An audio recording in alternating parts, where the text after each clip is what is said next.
Hello, everybody, and welcome back to the Command Point Podcast. I'm Shane, your host today, and I'm joined by Six-Sided Legion, aka we've got Blaine and Brett. So, Blaine, Brett, how you guys doing? Pretty good. Yeah, it's been a little bit of a weird phase from KTO because we haven't played too much, but we're chilling. Yeah, thank you for having us on. We appreciate it. Yeah, absolutely. So I had the pleasure of playing you, Blaine, at KTO. I didn't get the chance to play you yet, Brett, but Oh, yeah. it's I wanted to have you guys in the pod for a minute now. Speaking of which, podcast listeners, you might notice that this is it's like a real podcast. We haven't really been doing the Command Point podcast as much in the past, however long, but as a formal announcement, this is going to be kind of like our this is me tiptoeing back into the podcast realm, because I think there's a lot to talk about in Kill Team, enough to do a consistent release schedule. So super excited about that. Super excited to have you guys as our first guests here on the return. So for starters, I'll start with you, Blaine, and then we'll go to Brett. Okay. So have you been playing Kill Team since the start of the edition? Were you playing last edition at all? Like, how long have you been playing? So I can kind of speak for both of us here. Our buddy, also part of Six-Sided Legion, Nate, he got us kind of into Kill Team and Warhammer to be just in general. Back I think last March is kind of what we determined. He started us off as he had bought the Octarius and what was the other one? Chalnath box sets, and then I think he had just pre-ordered Nachmund.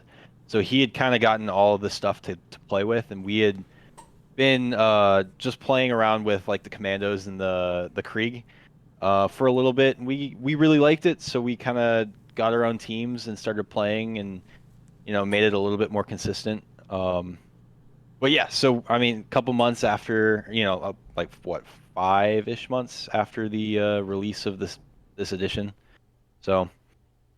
All right, so like coming up in a year then. Oh, probably more than a year. Oh yeah, a little bit more than a year. More, Yeah. yeah. Nice. Yeah. And I mean, obviously, you guys have a YouTube channel, Six-Sided Legion. So talk to me about that a little bit. I'll let Brett take this over since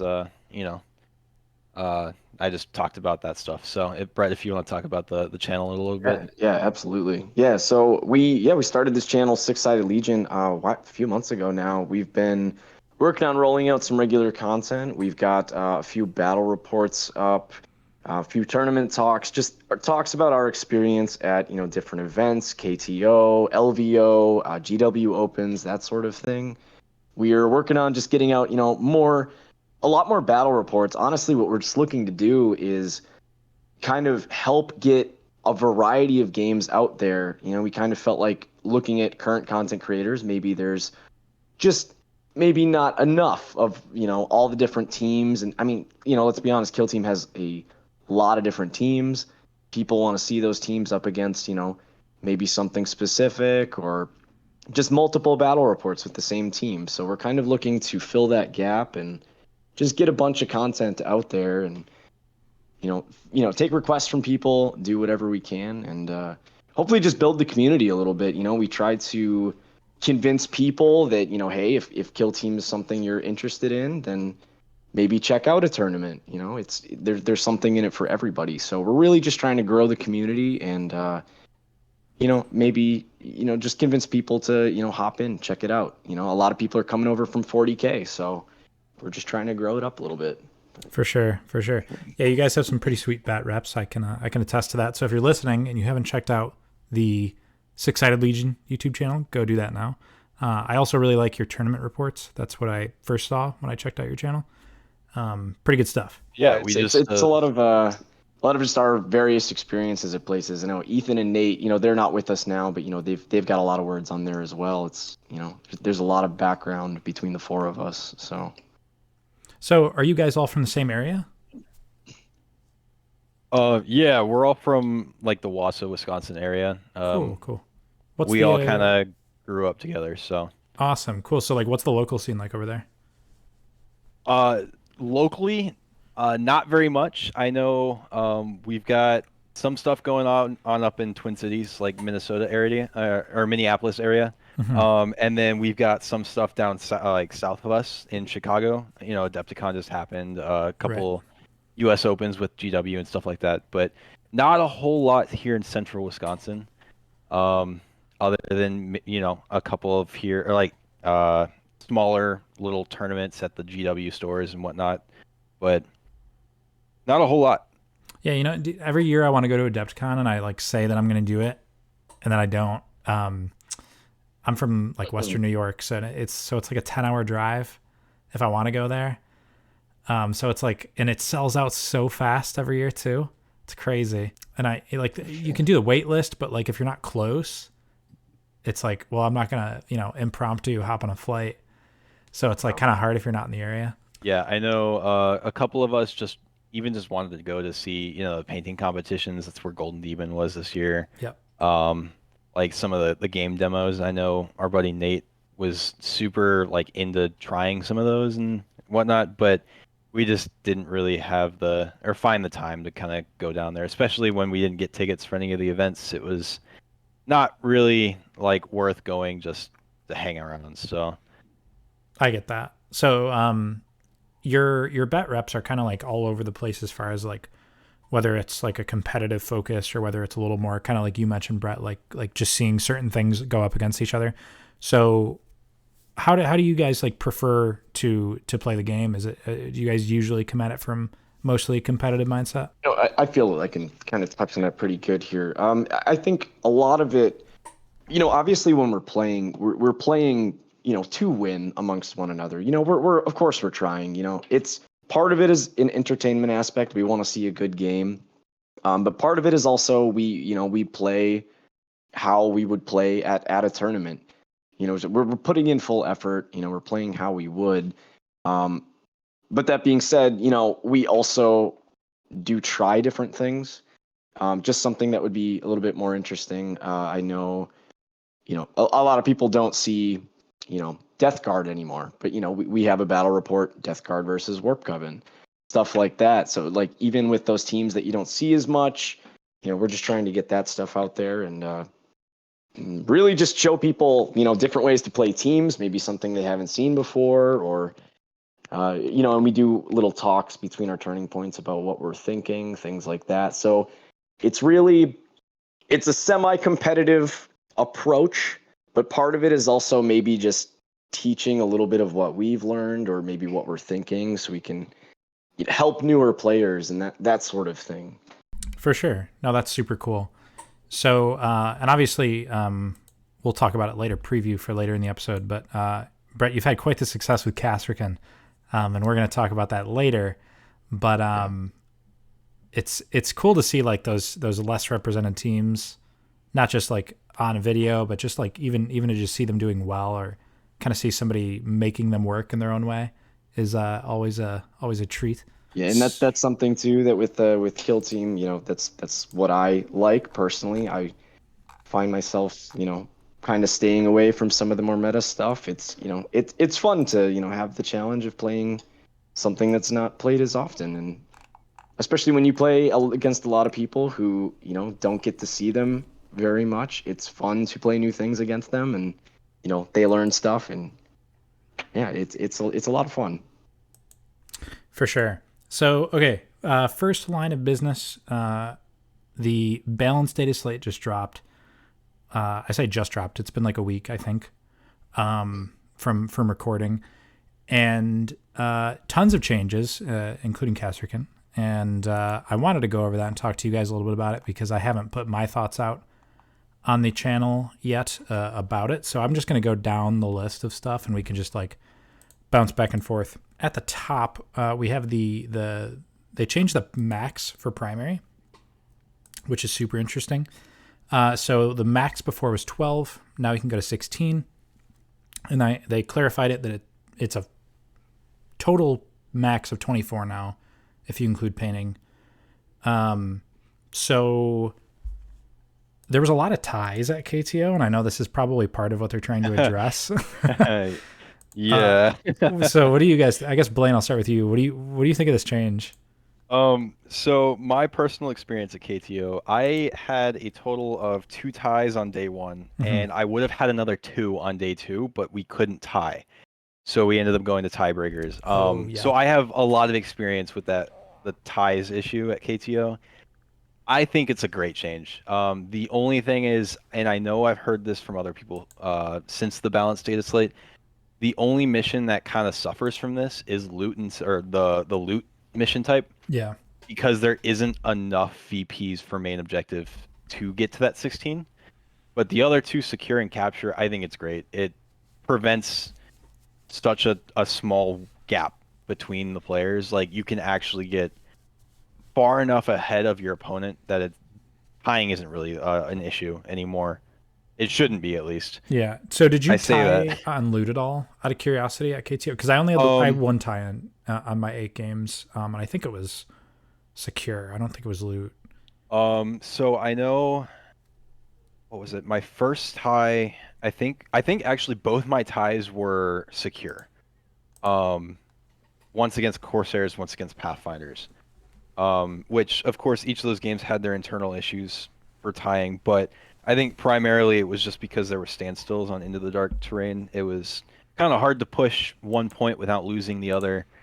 Um, but yeah, it's just I think raising that limit is just a very, very good call for GW. So Yeah, I like the change. But Brett, did you have any ties at KTO? I did not have any ties, no, but I definitely see why they would make this change. Like Blaine said, I mean, it's going to increase the gap between a lot of the scores, the final scores in the games, which I think is good. I think it's a lot less likely now we actually will see people maxing, which I think I think that's probably a good thing. You know, Yeah, it seems like right now, if you max, it's like, okay, I mean, you probably had a good game, of course, you maxed out, you did well, but with primaries at the moment, that's not necessarily too difficult to do. So yeah. by When I saw increasing it, maxes, yeah, when I saw maxes before, my thought would be like, oh, that's impressive. They maxed their tech ops. Like it wouldn't really right, be a right, primary thing. yeah, So so now I guess it's like if you max, you probably like dominated. um, so I think it's probably a good thing. I know I would have scored quite a few more points in some of my games. I actually never maxed once at KTO. I got 19 points every game except for my loss. So like there was always like a tech op that eluded me. For the most part, I think there was a loot game where I couldn't get all 12 on loot, but it definitely like creates these situations where like somebody's like crushing and before they would be crushing too hard in primary and it's like the opponent would be like, well, actually you can't keep scoring on that. So I have a way to get back in. But now it's like, I think it might be a little bit more reflective of how the actual game's going maybe, or at least I think that's what they're going for. yeah, I know in the past we've had just like casual games or practice games where, you have that like third or fourth turning point where they've already maxed, like the opponent's already maxed their primaries, and you've got so many, like, so you don't even have to worry about denying them those points anymore. You can just focus on secondaries and try to either tie it up or get like 1 or 2 points ahead. But now I think that it's a new different, like a whole different game, being able to not prevent them from maxing anymore or from like scoring anymore from primaries, I guess. Mm-hmm. So And it makes tac ops a little less important too, just because like I think that's kind of a big imbalance that we have in the game where some teams have good faction tac ops, and because of that, oh they're yeah. a lot more likely to max. So I think you don't have to lean as hard into that, which is overall a good thing. Yeah, it also makes like those tac ops that are like from certain archetypes, such as recon with recover item. It makes those tac ops not so impactful in the grand scheme of the game too. So Yeah, recover item is that's definitely a thing. yeah, it's its yeah. own little discussion for sure. Um, all right, well, let's talk about the actual teams they changed. So we'll start with the buffs. Let's get this one out of the way. They gave commandos the option to basically, if you take the grot, you get a squig for free, and vice versa. Love it, love it. I'm a big fan of it. I think it's like I am too. I don't think it's going to change a ton. It'll definitely help on Into the Dark, I think, more than open board. but it's like such a tiny change that, but I'm a fan. I'm What do you? excited. I want to see that grot and that squig out there. Like I want to see that grot shoot across the map, try to shank somebody with his little 1/4 damage dagger, and that's Yeah, exciting. That's something different, you know? the Grot. I mean, it's funny because I used to look at the Grot. He was such a menace because they had a interloper, so he was just like a Oh yeah. free Oh two yeah. victory points. But Mhm. I haven't thought much about the Grot since they introduced crit ops. So I haven't even like, it's got to still be pretty good for scoring stuff. Um, I know the big thing that people have been doing, or at least I've heard people doing, is doing stock target with them on oh infiltrate, because you can kind of just right at the end of the turning point, you can just zoom across the map into somebody who, you know, is just off on their own and just get that free point. So, yeah, that makes sense. Probably the barricade one too. Like if they don't stand near their barricade, you just shoot them over there. oh yeah. Um, I was talking to a guy at my local store when the data slate came out, and it was super funny to get the perspective of somebody that's not competitive because I mentioned the commando change, and he goes, "Oh, I love it! Now I get an extra boy." And I was like, "Well, no, it's a squig that you get for free, not a boy." And he's like, "Yeah, I know. I was already taking the squig, so now I have a spot for a boy." And that just killed me. I thought that was the funniest Oh, thing. that's funny. It's definitely Yeah. one way to look at it. Mhm. Um, But yeah, no, I think on Into the Dark, I think it could be a genuine, like, meaningful buff. On open board, I think most of the time you probably still won't be taking the squig, but I like the idea. Yeah. Yeah, absolutely. That was my first thought, was Into the Dark, because I know the squig is already a true threat on Into the Dark, Hmm. because it can come from right around the corner and just ruin your day. But now that you can get a free grot with him, it's just an added bonus, you know? Yeah. All right, so that's enough about commandos. Let's talk about the. Okay, we're gonna do a big one now. We're gonna get this one out of the way. Hierotek Circle. Oh, I've got my Um, own personal opinions about this. they basically revamped like the whole team. So I don't know. Have either of you guys played this team really at all in the past? We have a So buddy. yeah, so our buddy Nate plays the, or just got them and started playing them a little bit. And so as of recently, within the last month or so, I personally within our group have been doing like a semi-casual like narrative tournament, so we could try out narrative rules. Hmm. Um, so I have Exaction Squad. Brett has Hand of the Archon. We've got Nate on Hierotek Circle, and our buddy Ethan on Gellerpox. So we've kind of had our fill of Hierotek Circle, and kind of gotten used to their rules and such. So, Okay. So you're a little bit familiar. So I'm going to go over the changes one at a time, I guess, because I think that's probably the most easy way to digest all of this.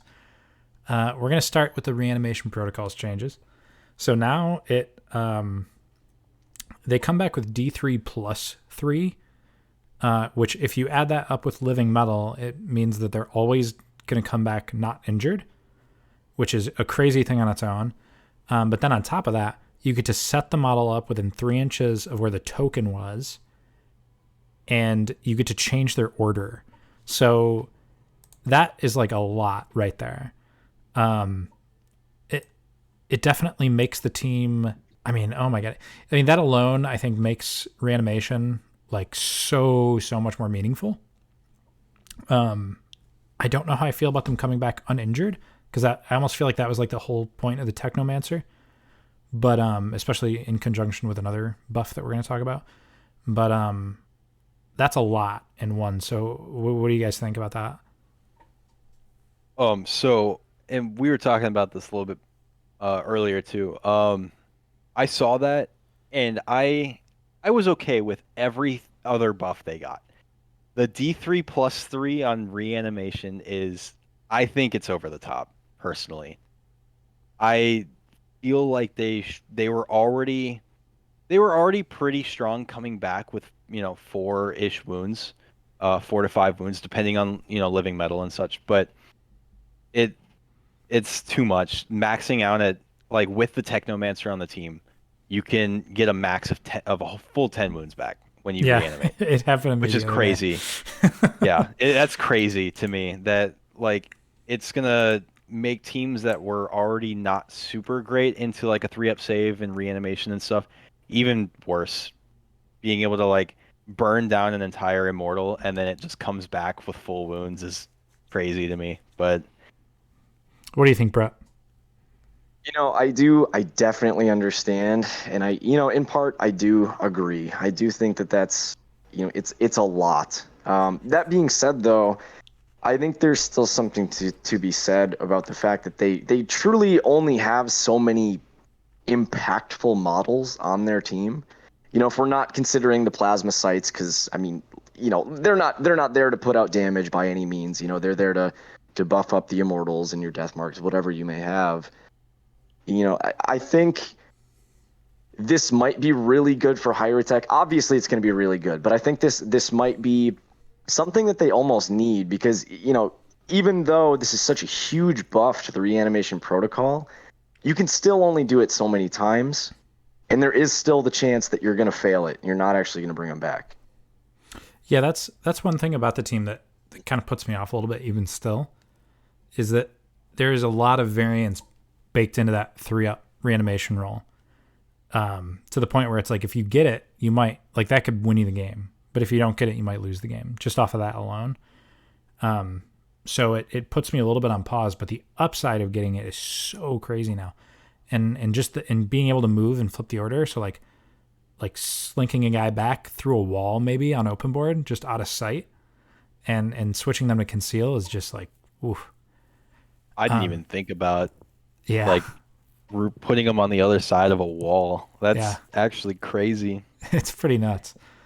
I think the gamble too of you being able to maybe aggressively push somebody forward, Oh yeah, not necessarily worry if you haven't used your reanimation protocol yet for the turning point. You could just, who cares if he dies? Just pop it on him. If he comes back, well, now you get essentially a free dash with him. yeah. I mean, Put him up wherever you want. Like for a team that only gets 4 inch movement, that's 3 extra inches of movement they just get for free.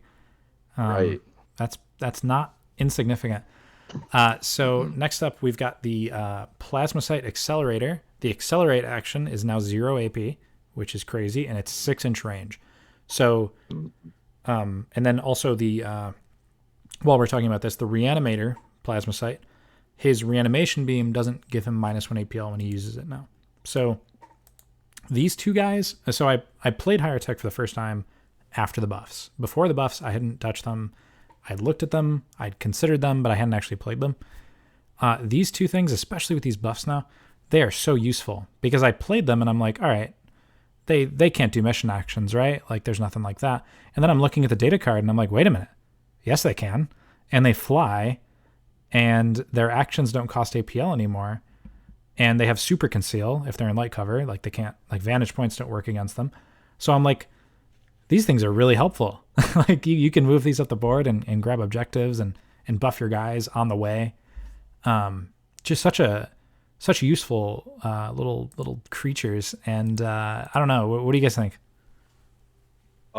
So personally, I thought the 3-inch basically comms on the plasma site was absolutely useless. Yeah. Like you had to be so close, and when your immortals and your cryptech and your Apprentech are all kind of pushing up the board because that's what they have to do, you don't want your plasma site, that far up the board with them. You want them grabbing, like you said, grabbing objectives and kind of scooting and flying around the map, and you couldn't really do that with a 3-inch range.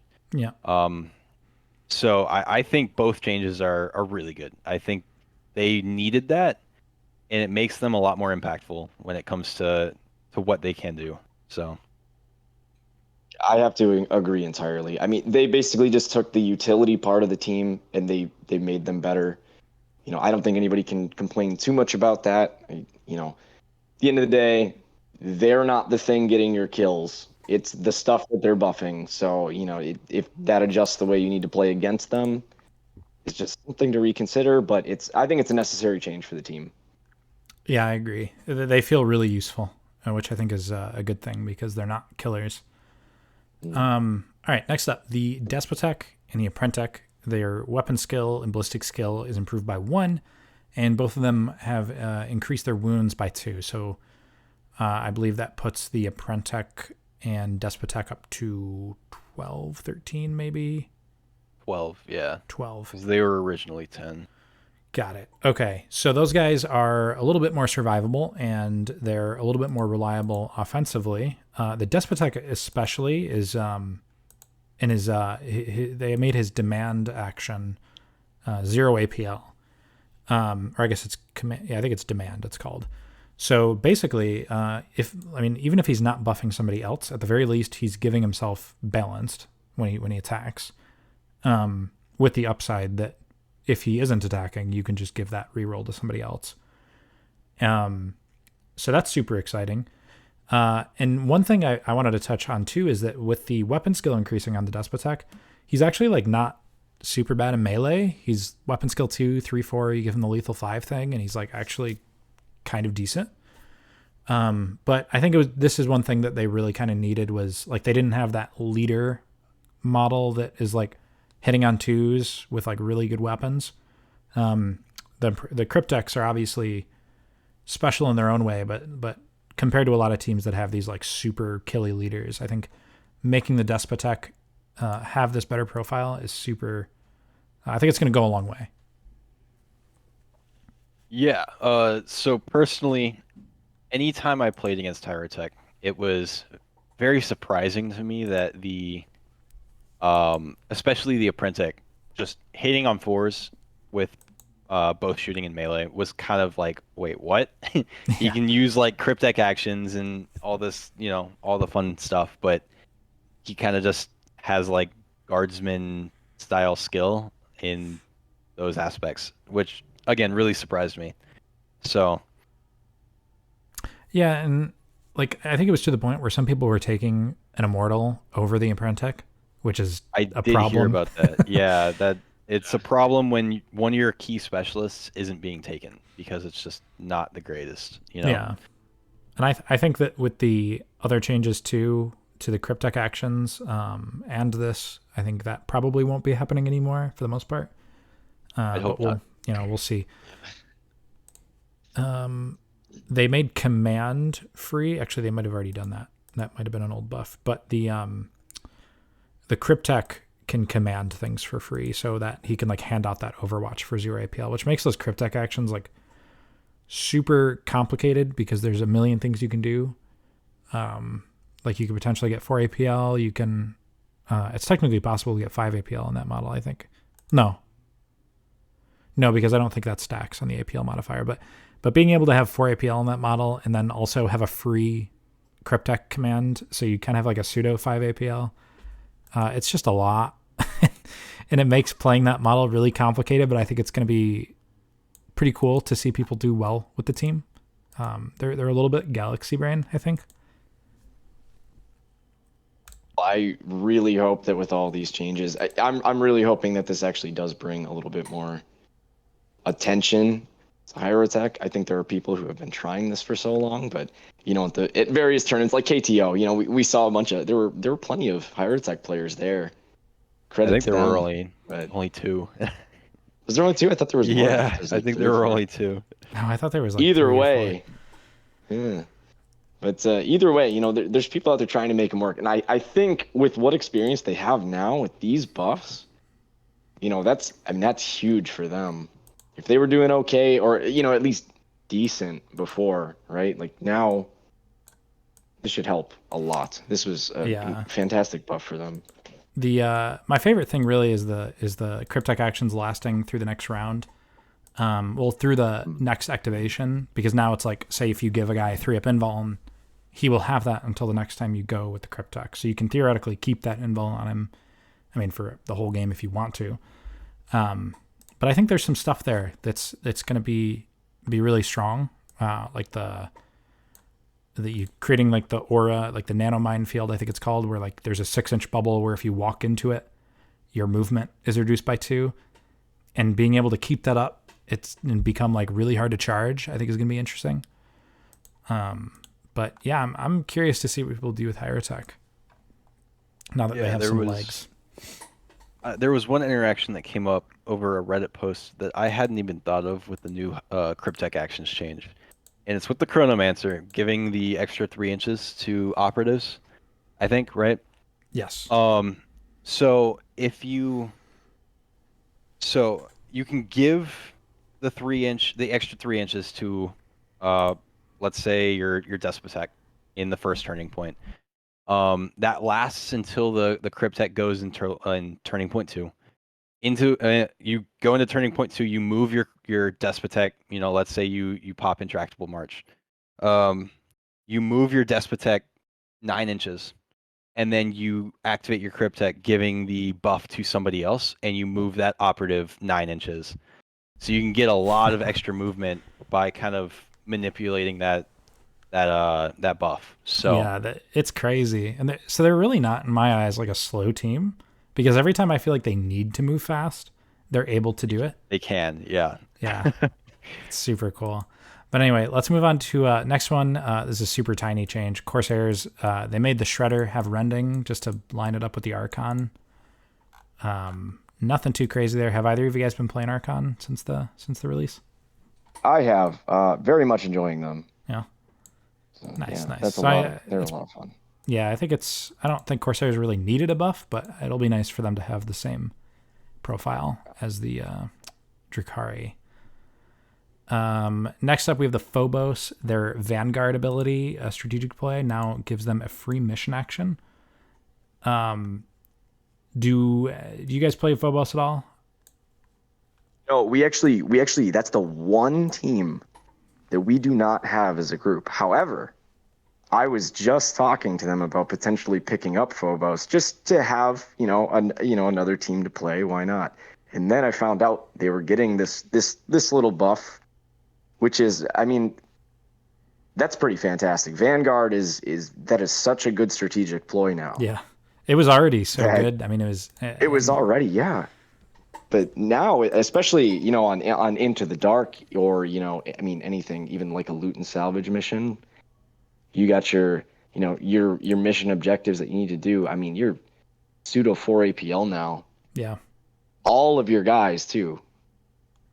So I think it's pretty interesting. Phobos, some people have said that like they're a hard team to play, but they may have had some legs, and I think we're going to start to see that if that's the case with this change, because they play the mission really well and they play TAC Ops really well now too.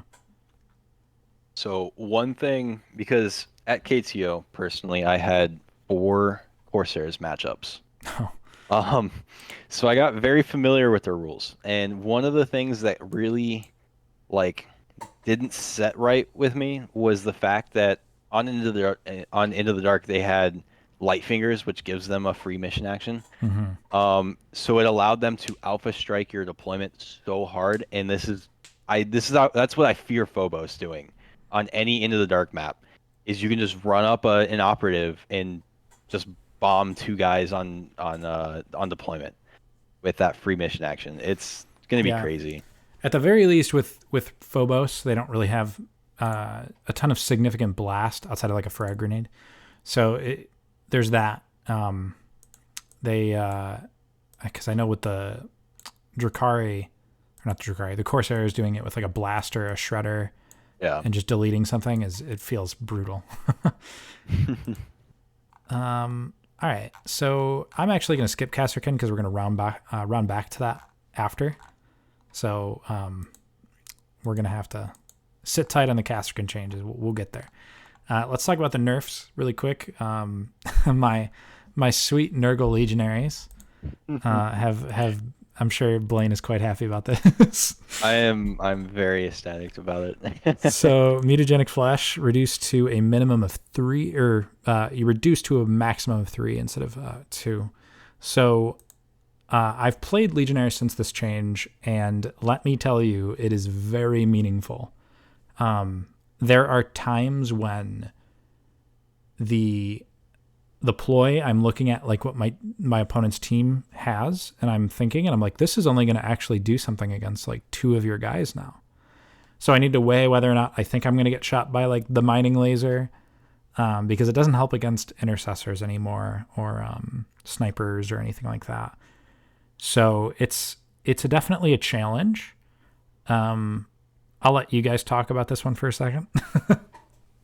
Yeah, so because I've been playing Exaction Squad so much, it feels bad because all the damage reduction nerfs have been made to be three, like max 3 damage instead of, 2 or whatever. All their shotguns are 4-4. Yeah, so it doesn't change So much there. yeah, it doesn't change much there, but there are a lot of teams where most of the shooting is 3-4, 2-3, 2-4, except for the gunners. So it only matters against the gunners, and like you said, you kind of have to weigh whether it's really worth it anymore to do that damage reduction. Yeah, and it's so I'll get on a pedestal really quick as the biased legionary player. This is the one change in the data slate that made me really sad.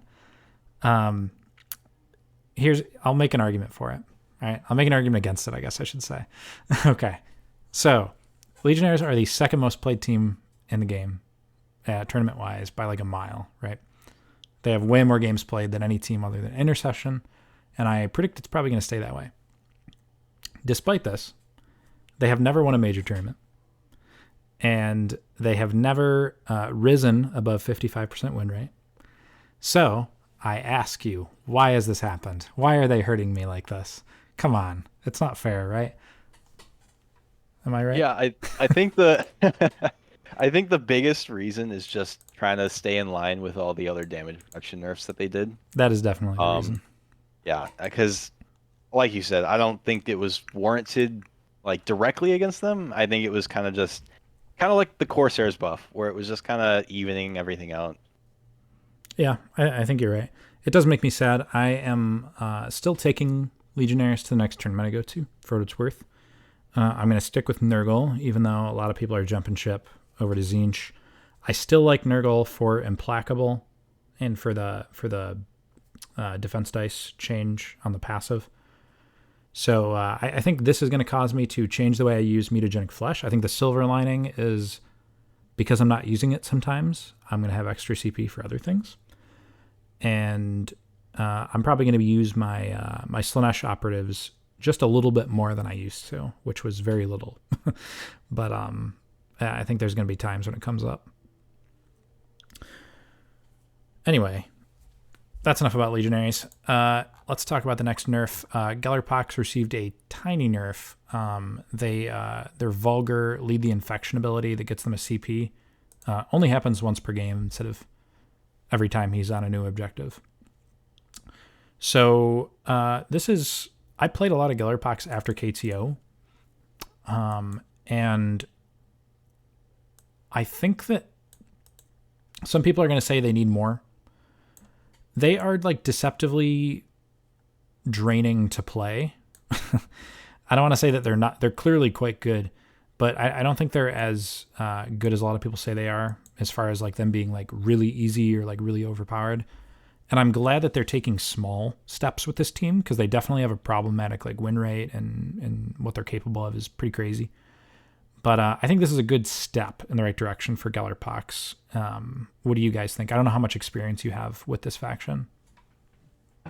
We actually have quite a bit of experience. Ethan in our group, he plays Gellerpox quite a bit, and I know he's not really too happy, about getting, essentially less CP in a game, which does make sense. And obviously, I think we can all understand that Kill Team is, it is a game of positioning. Like, you have to be so careful with where you position your guys. And now imagine that with as many models as they have, right? Yeah, you don't have models. A lot of range.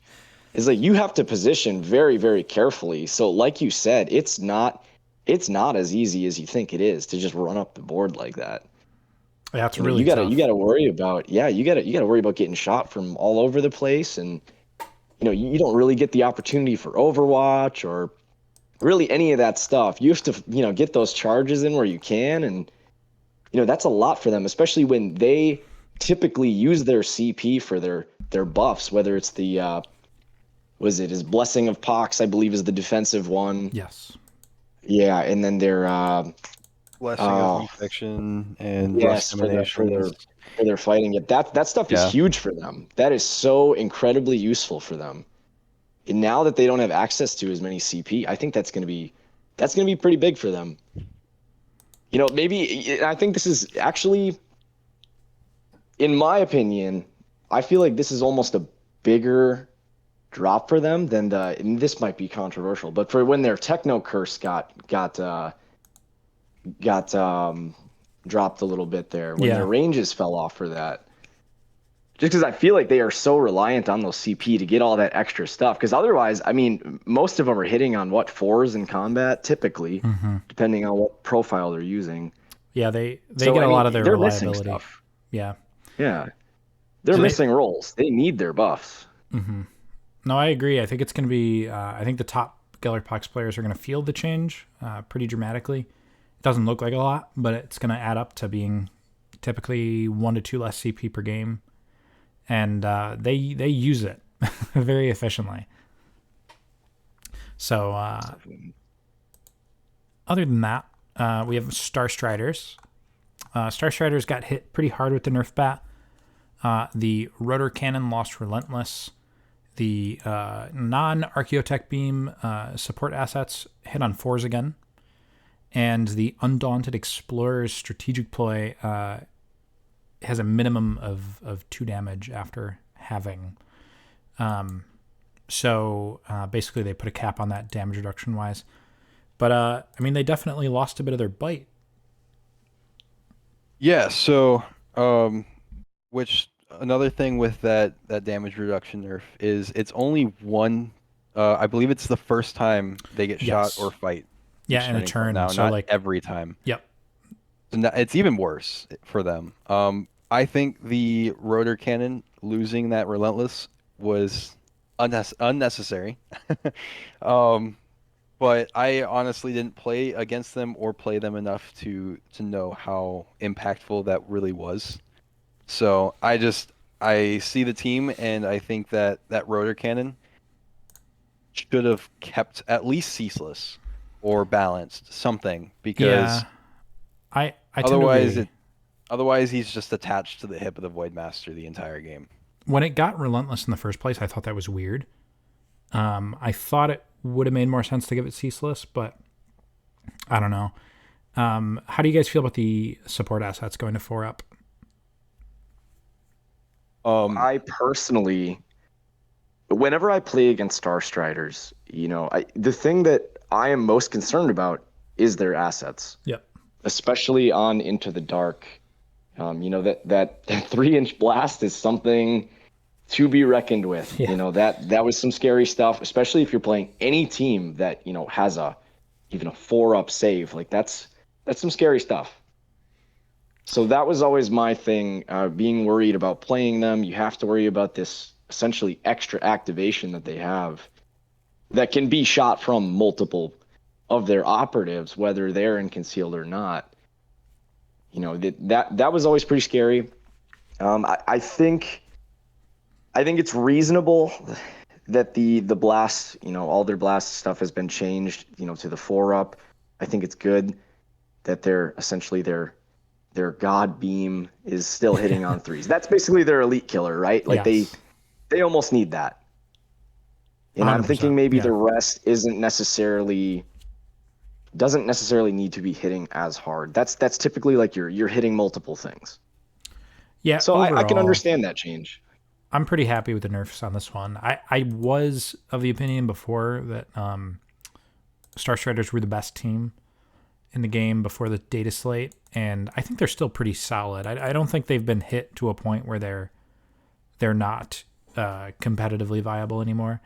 But they're probably going to face like a Hunter Clade-esque situation where everybody just kind of stopped playing Hunter Clade after the nerfs, even though I think they're still pretty good. So I wouldn't be surprised if we see that with Star Striders as well. All right, so moving on, we have Intercession. They got hit with the damage reduction change as well on their durable chapter tactic. So that's also now to a minimum of 3, and it only happens once. This is definitely going to hurt them less than Mutagenic Flesh nerf hits Legionary. for a few reasons. There's less crits that are 3 damage, so that's not coming into play too often anyway, outside of like snipers.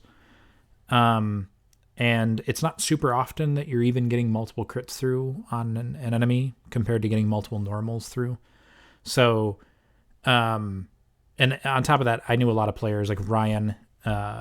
He wasn't actually even running durable at KTO. That being said, Intercession haven't had like a problematic win rate. They have won some tournaments, but this change I don't think is going to move the needle a ton on Intercession. Yeah, I think if most players kind of are, I guess, for lack of a better term, smart with how they play them, they'll just end up switching to methodical for no injury, no modifier to their weapon and ballistic skill. Realistically, that's probably just the better play at this point. But like you said, it was far easier to get multiple hits than multiple crits through, so it's less impactful. Yeah. And typically, if they were getting hit by multiple crits, they were probably using Transhuman, the tactical play, to take one less crit effectively. But yeah, not a huge nerf, I don't think. And then we have Breachers. So Breachers got a few nerfs. Blitz, tactical play, you don't get to reroll dice if you do either of the options. The Grenadier loses the ability to have multiple grenades of each type, rather than just having one of each. And the Brace for Counterattack, damage reduction ploy, minimum of 3. So, what do you guys think of the Breacher nerfs? I don't know if either of you guys have dabbled in the Breacher, but I'm sure you guys have played against them plenty. Yeah, so I played against them at KTO, actually. Mm-hmm. Yeah, and I personally, in my experience, and this was, using Kasrkin and such, so, that I believe, if I remember correctly, in that game, their damage reduction ploy was used several times. However, I feel like it's just very team dependent, what you're playing against. Because, for example, with Kasrkin, a lot of the time, all the heavy lifting is coming from my gunners. So to me, it doesn't really matter. Yeah. If you're doing it, I'm putting out a lot of damage anyway if I'm getting any like decent roll. So to me, this doesn't seem like too drastic of a change. I'm sure that somebody who is much more well versed in them would feel differently. I don't know, Blaine. What do you think about that? I know you probably have played against them more than I have. I actually have only ever played against them once. But I've kind of studied their rules a lot, and I've seen a couple of battle reports here and there, or like watched a game just on the sidelines. So, and this is kind of rounding back to the damage reduction thing. It felt really, really bad when you would shoot a bolter style weapon, 3-4 damage, into a breacher that had an extra wounds. So now they're 8, 9, 10 wounds. And it basically gets turned into lasgun damage. Like, that felt really, really bad. So I just think that it was needed, and that's, across the board, it just was definitely needed for all the teams. The grenade nerf specifically I don't think it's going to affect them nearly as much, because if you were allowing them to let their grenadier get not only their satchel charge off, but 2 crack grenades, that was a problem for you, not breacher player. And honestly, it's the same change that they did with Pathfinders, because Pathfinders were able to throw 2 of each grenade before as well. It's not necessary for a game of Kill Team that goes 4 rounds. That's just too much. So I felt like that was just a nerf incoming since day one, honestly. Yeah, and they've done that nerf to other Grenadiers in the past too, so I'm not super surprised. I will say, when I played against Mike at KTO and his Breachers, he did have a moment where he did throw both of his crack grenades.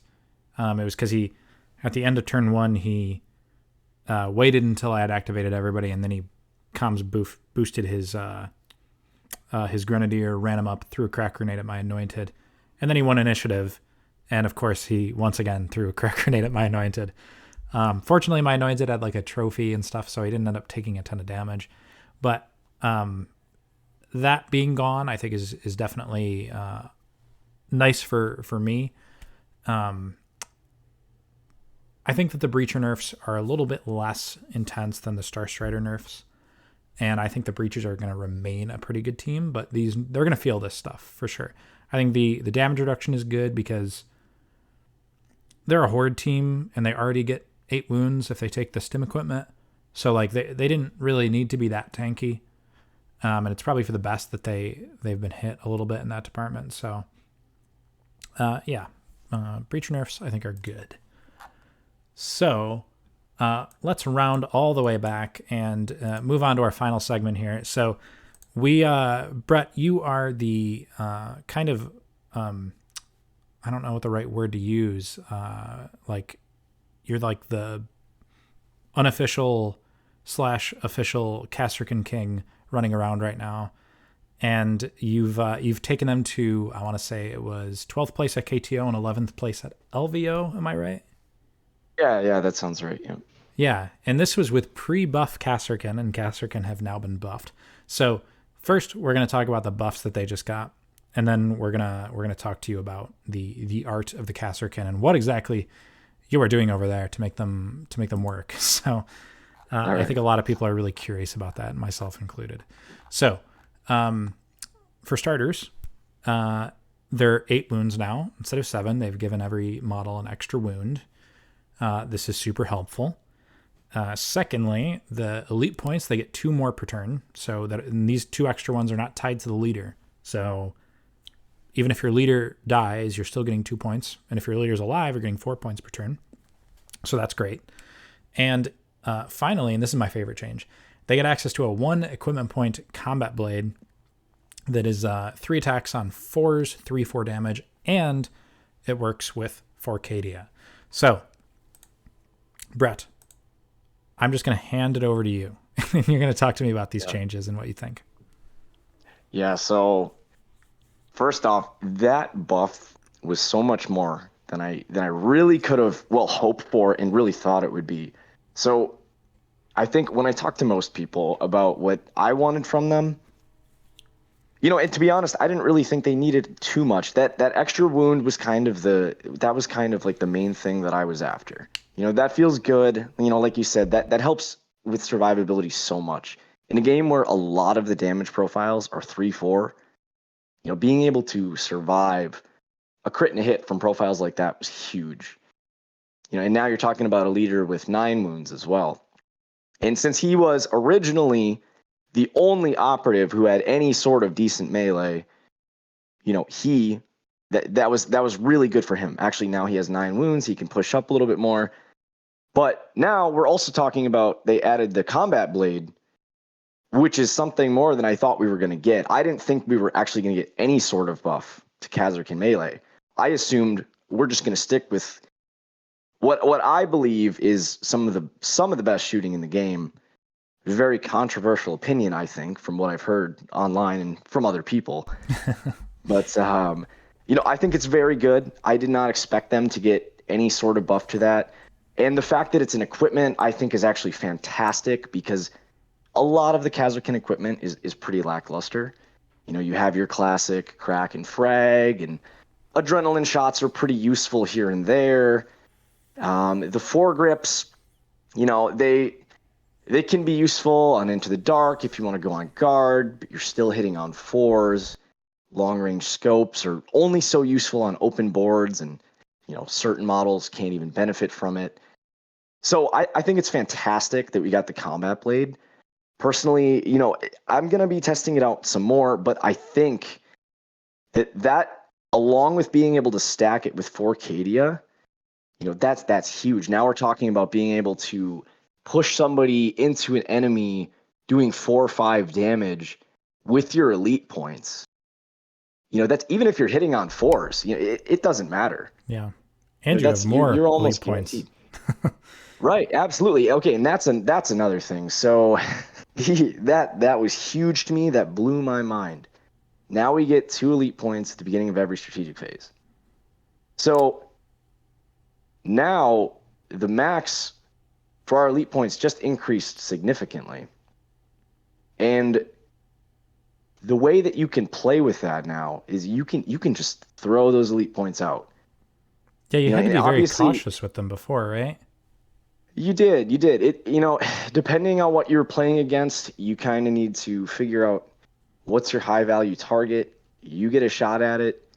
You spend those elite points. You go for the kill. You don't stress about it. Just spend them where you can. So tell me if I'm But wrong. There was, for me, I only played Kasrkin one time ever. I played against them a few times, but I played as them once.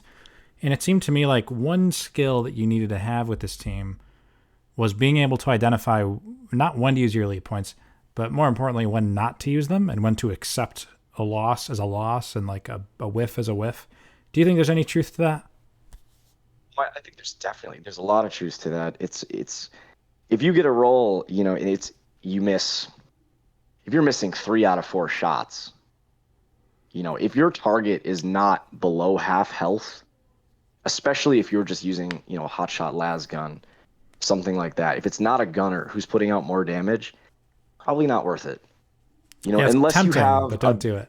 it's tempting. It's very tempting, especially if you have a lot of elite points. You might want to do it. But if you don't have a special rule, like say, the sharpshooter crits doing mortal wounds, it's not necessarily going to be worth it. Maybe with your plasma, if you've got it supercharged, especially if you roll a 1, and that's a whole separate thing, right? We can completely get around hot. With Kasrkin, 99% of the time, you should supercharge. You almost have no reason not to. Unless they have a really good invulnerable save, you should do it. But with those extra elite points, though, I mean, that's huge. You can be so much more liberal with them now. As a matter of fact, I was just talking to Blaine about this before. The fact that we get those elite points, the 2 now at the beginning of each strategic phase, I mean, you don't even really have to care too much about your leader anymore. Like, he is just the icing on the cake. If he's alive, now you're getting 4 at the beginning of each turn. Yeah. Otherwise, if you're not really too concerned about it, you're just pushing another plasma pistol up the board. Yeah, and I mean, even if you're too aggressive on turn 1 and he gets killed, at the very least, you got 2 more elite points than you did before because you get it on the first turn. Exactly. Yeah, I wanted to talk a little bit about what you've been doing with them to find success, because a lot of people have clearly been struggling to make Kasrkin work, but you're doing something that is working on a consistent level across different major tournaments against good competition. So, let's start with operative selection a little bit, because that's most kill teams don't have a ton going on in terms of like list building. But what were you like? How do you approach which models you take into certain things? Like, what do you leave out the most? What gunner wise? What are you taking? Like, stuff along those lines. Sure. So I think we'll start with probably the most obvious. Flamer, pretty much not taking it. It may be on Into the Dark against teams that are saving on 5s.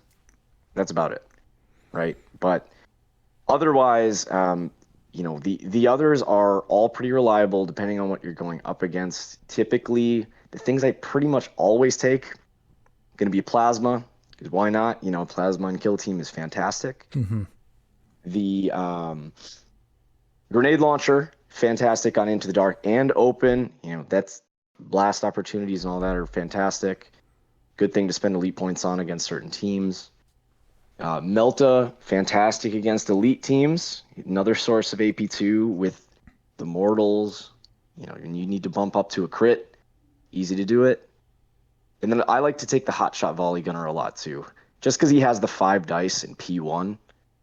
I mean, that's pretty big. If you can land at least 1 crit, that actually just increases my chance of spending elite points, because if they don't have an invul save that's worth using, that makes it all the more wild. Like, if that's a case where if I miss 3 out of 5, but if I get a crit and a hit, then I'm probably going to spend another one. Like, I'm going to spend points to make sure I get at least another hit. Yeah. Something like a situation like that. So Those are typically the main. The sharpshooter is also very valuable on either Into the Dark if you have long hallways, or I mean on a lot of open boards. He's fantastic, of course, for obvious reasons. mm-hmm. So Nice. So is it the? I think I read an article that you that you did at one point where you said that you sometimes you leave the mine guy at home. So what's the usage on that guy? Well, like when does he come out?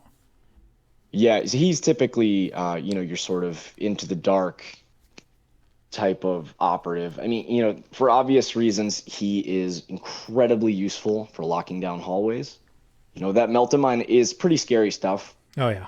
Um, and that being said, though, it's more effective. You're taking him against your elite teams or just teams that are 10 bodies or less.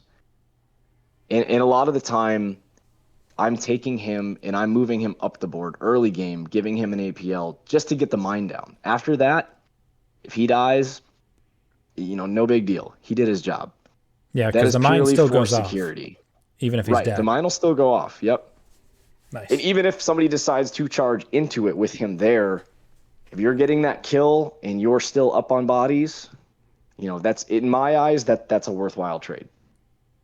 Cool. So on an open board, however, it's tricky. You may be against an elite team, just because if you can get on a point further up the board and plant it, I mean, that's a huge nuisance. But that being said, that's pretty much all he's got on an open board. He's got a hotshot las pistol. Otherwise, you're not really using it.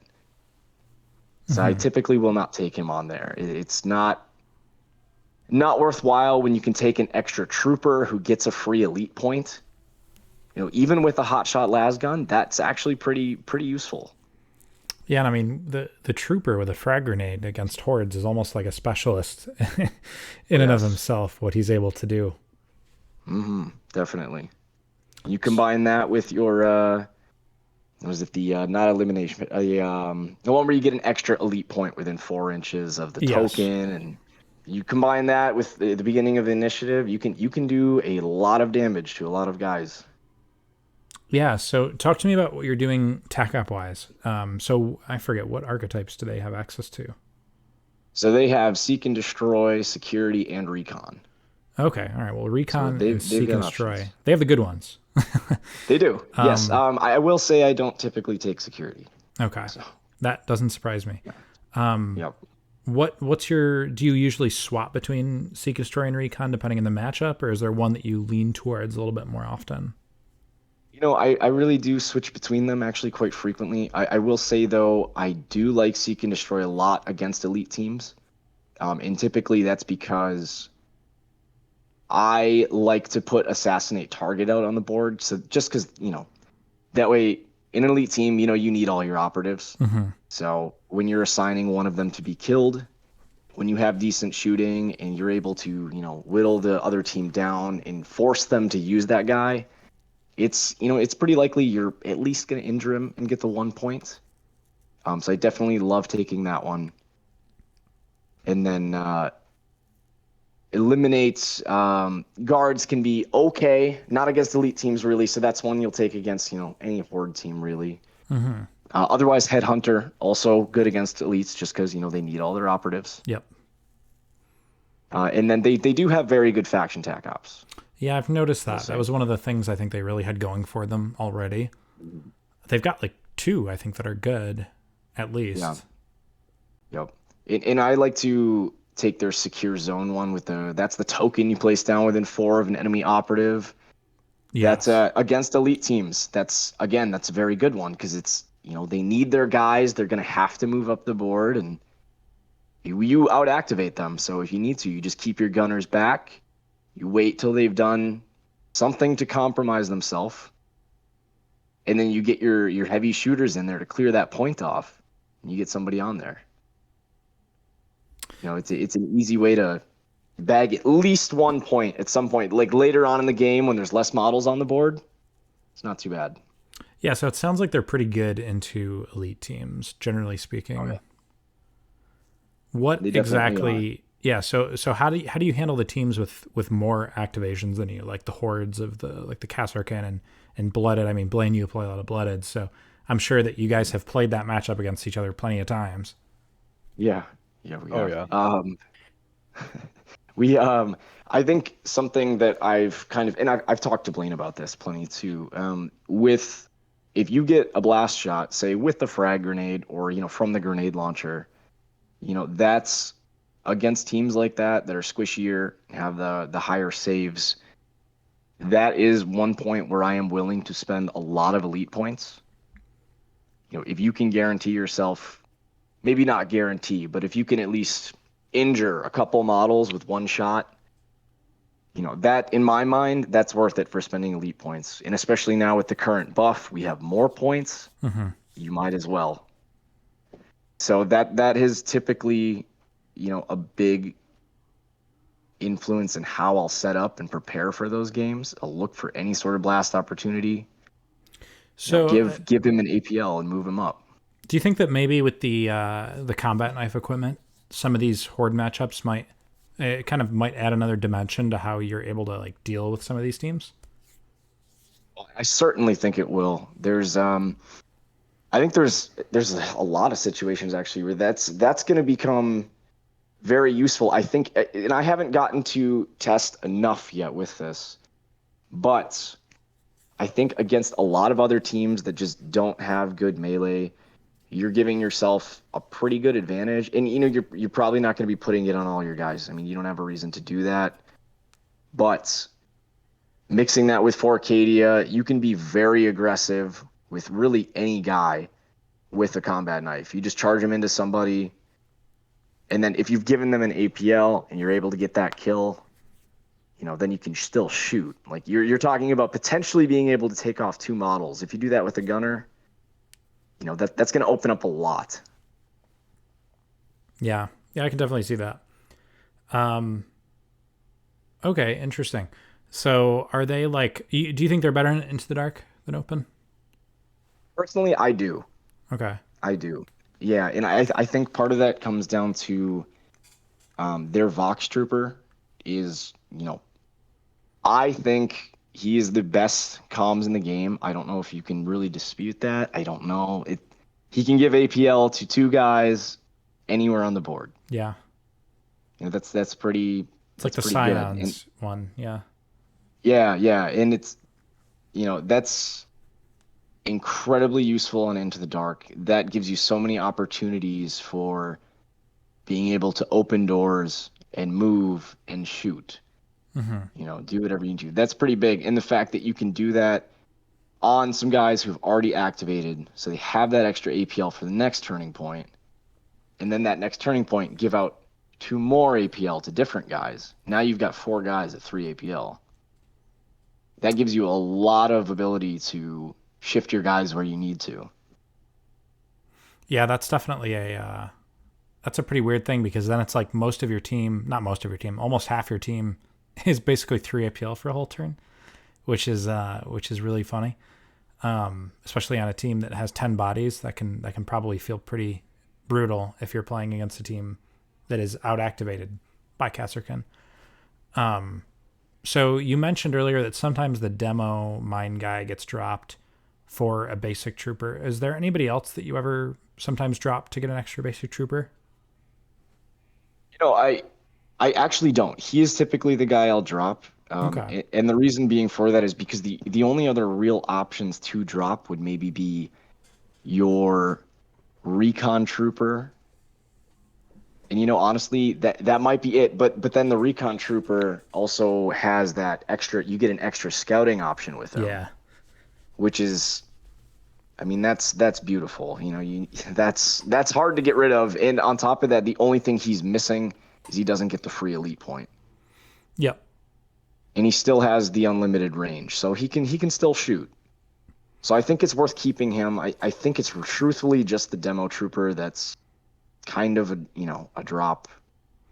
Yeah, I think the having the 2 scouting options, I think a common play you'll probably see a lot is if you're on open board near a vantage point, you drop the barricade up on the vantage point, and you do the recon dash for your sniper up onto the vantage point because he flies, and then suddenly you have this just like really menacing guy just looking over most of the board.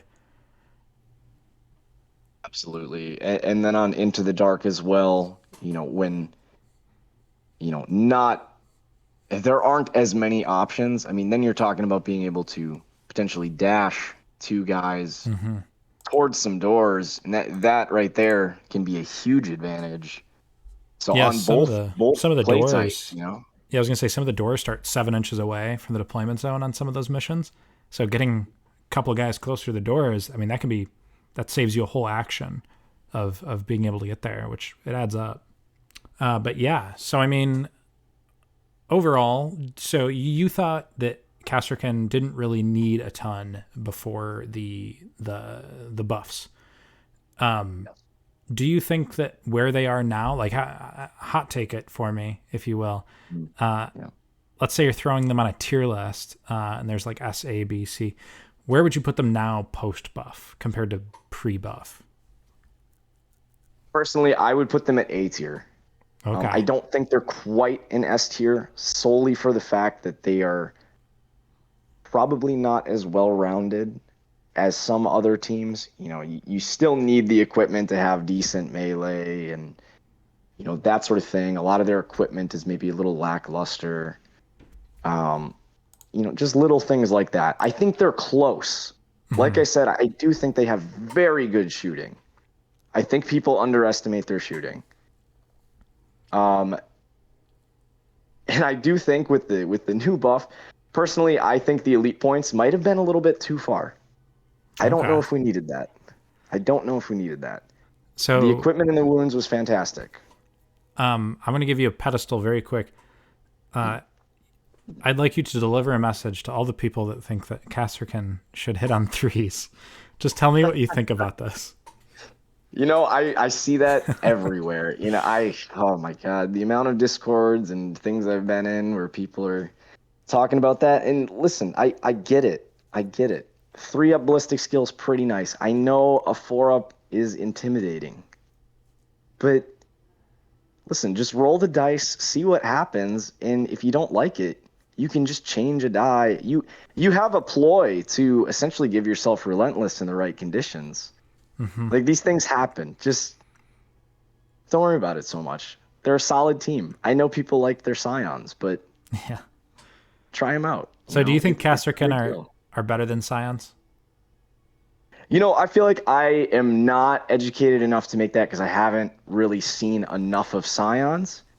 That being said, I understand that Scions were quite popular and they were reliable, but I don't know if it's fair to compare it just because it's a different ability. Elite dice are a weird ability. They are. Die manipulation is strange. Yeah, I personally think they are better than than Scions now after the changes. I think just the extra tools that you get as one of these specialist teams just kind of puts them over the edge. But super interesting.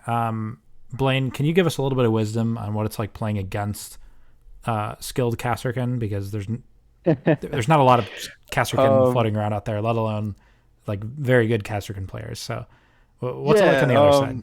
So most of the games that I've played against Brett, I've played quite a few teams, mainly Blooded, some Hunter Clade, some RBDs now, like the Exaction Squad, just a little bit of everything into them. I can definitely tell you that they are way, way, way better against elite teams than the Horde teams, just because they can focus fire down elites a lot faster. And the way Brett plays them is kind of crazy because he makes them seem like they aren't he made them seem like they didn't need buffs. Like they were a team that kind of like Commandos where they just they're good in the right hands, and in the right hands they are, like he said, an A tier team. Like they didn't really need the buffs, but yeah, it's kind of crazy. And I do see where they suffer a little bit against teams with really, really good melee. just before this podcast, we had just played a casual game where I was using Harlequins, Void Dancer troop into them, and it kind of just went very one-sided for Void Dancer because of the melee. Um, so like if you can get up in their face and kind of make them play around you, I think that's where Kazakh can start to fall apart. Mm-hmm. But like Brett's been taking these high placements at these tournaments, so he's got to be doing something well. Yeah, Ryan and I actually Um, did a live stream, I want to say like probably 2 months ago. It was before KTO, where he played Kasrkin and I played Void Dancers, and that is a brutal matchup, let me tell you. Oh yeah. I know where you're coming from. Yeah. So and like I said, I've been on the other side where I'm playing something like Blooded with 12 to 14 bodies into Kasrkin, and that's a spot where it becomes a little bit less, or it becomes a little bit more blurry, where like Kasrkin have a lot better shooting than a team like Blooded, or in my opinion, a team like Vetguard, but you just have so many activations that you can kind of like bounce around the Kasrkin and Mm-hmm. do a little bit more than they can. Um, and so it makes a player like Brett have to play a lot more strategically, and you kind of can't just throw a trooper in the middle of nowhere, because if you lose a body with Kasrkin, you're already down models on that horde team. So you have to be a little bit more careful, I feel, Mm-hmm. in matchups like that. So Okay. Very cool. And I actually would like to add, just like what Blaine said, one thing that Kazarkin has taught me most is positioning is just, it's so important. You lose a guy on Kazarkin, you're down 10% of your team. That adds up really quickly. Yep. Same goes for any other team, but As an before the elite buff, player, I know what you're talking about. yeah, exactly. So it's, that was one thing. And that's also why I don't think that they're an S team, because I feel like you probably couldn't just hop into them with no practice and expect to do well.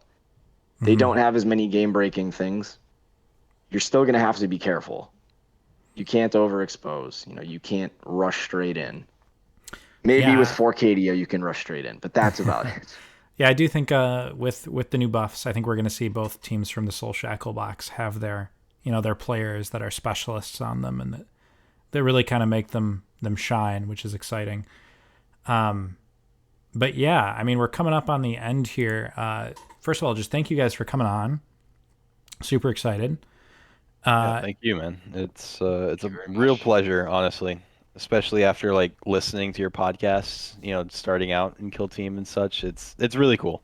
So And after you crushed Blaine at KTL, yeah, we appreciate yeah, we that. don't talk about Well, that. I'm glad to hear that. I appreciate that. So before I do my little wrap up closing segment, do you guys have anything you want to plug? Anything you want to shout out? Your YouTube channel, whatever. Yeah, so YouTube is Six Sided Legion. We, like Brett said earlier, we do battle reports, we do post tournament talks, just how we placed, our experiences. We're kind of just reaching out to the outskirts of the community and getting more players involved. We do have Instagram, Twitter, and we're kind of always consistently in these Discords, Command Point and Last Half Dead. So, we're always roaming. Awesome. So yeah, if you guys want to listen to Brett and Blaine and the rest of Six Sided Legion and watch some battle reports, we're gonna have the link to their channel in the description, whether you're listening on Spotify or Apple or watching on YouTube or whatever. As always, thank you guys for listening. If you are enjoying the return of the podcast or their videos or whatever it is we're putting up on the channel, show us some love. Hit like, subscribe, hit the bell so that way you get notified when new stuff comes out. And if you're already subscribed and really enjoying, check out our Patreon over at patreon.com/commandpoint. It just helps us keep the light on over here and show a little bit of extra support. So, as always, thank you guys for listening. This is Shane from Command Point, talking to Blaine and Brett from Six Sided Legion, signing out.